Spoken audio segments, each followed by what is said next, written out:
Perkenalkan, nama saya Paulus dari program studi Pendidikan Bahasa dan Sastra Indonesia.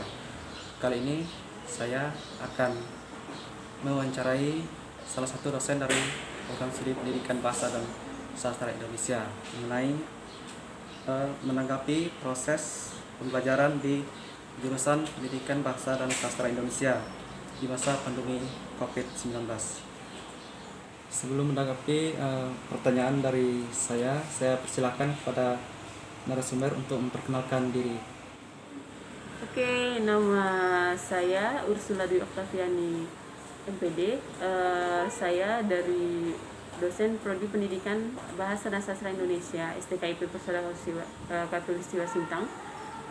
Hari ini saya akan diwawancarai oleh mahasiswa yaitu atas nama Paulus untuk melakukan terkait dengan proses pembelajaran pada masa pandemik begitu.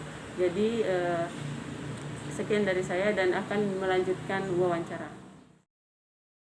Pertanyaan yang pertama, bagaimana pelaksanaan kegiatan pembelajaran di jurusan Pendidikan Bahasa dan Sastra Indonesia di STKIP Persada Khatulistiwa Sintang setelah terjadinya pandemi COVID-19?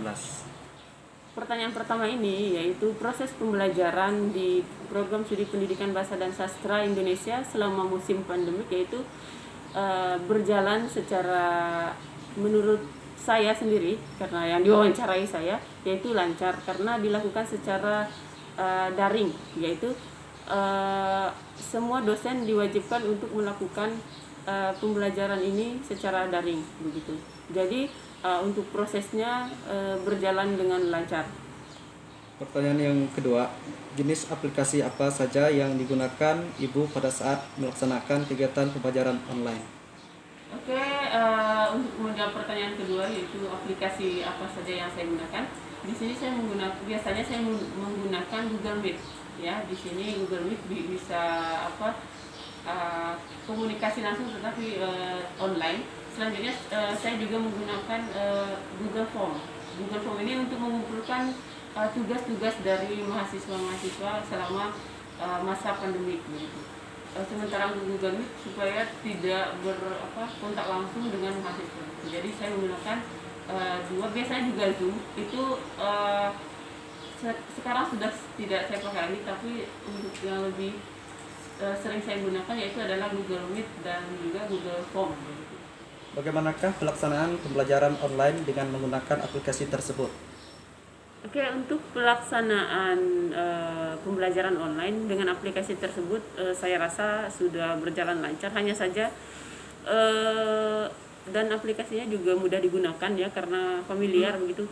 Jadi selain dosen, guru-guru juga biasa mungkin menggunakan Google Meet kalau di perkotaan ya, tanda kutip, bukan yang di misalnya kampung, karena kita juga memperhitungkan sinyal begitu. Pertanyaan yang keempat, bagaimanakah hasil belajar mahasiswa pada saat pembelajaran dengan menggunakan media online? Oke, untuk menanggapi pertanyaan nomor 4 ini terkait dengan hasil belajar, sebenarnya perlu penelitian gitu ya. Maksudnya perlu analisis hasil belajar mahasiswa pada masa pandemik. Nah, ini sebenarnya nomor 4 ini perlu dianalisis atau diteliti. Sebenarnya kalau bukan karena secara analisis atau secara biasa gitu atau harfiah, hasil belajar mahasiswa saya rasa meningkat begitu. Tetapi untuk teori atau materi yang disampaikan sepertinya mereka agak kurang menangkap begitu. Kenapa?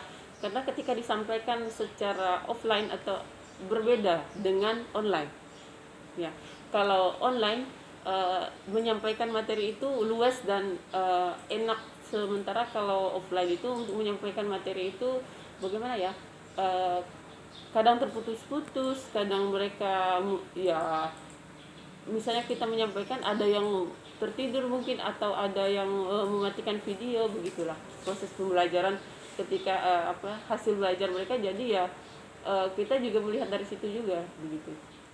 Pertanyaan yang kelima, menurut Ibu efektifkah pembelajaran online ini? Menanggapi pertanyaan nomor 5 yaitu efektif atau apakah pembelajaran online itu efektif. Kalau menurut saya sendiri pribadi, saya rasa belum terlalu efektif begitu ya.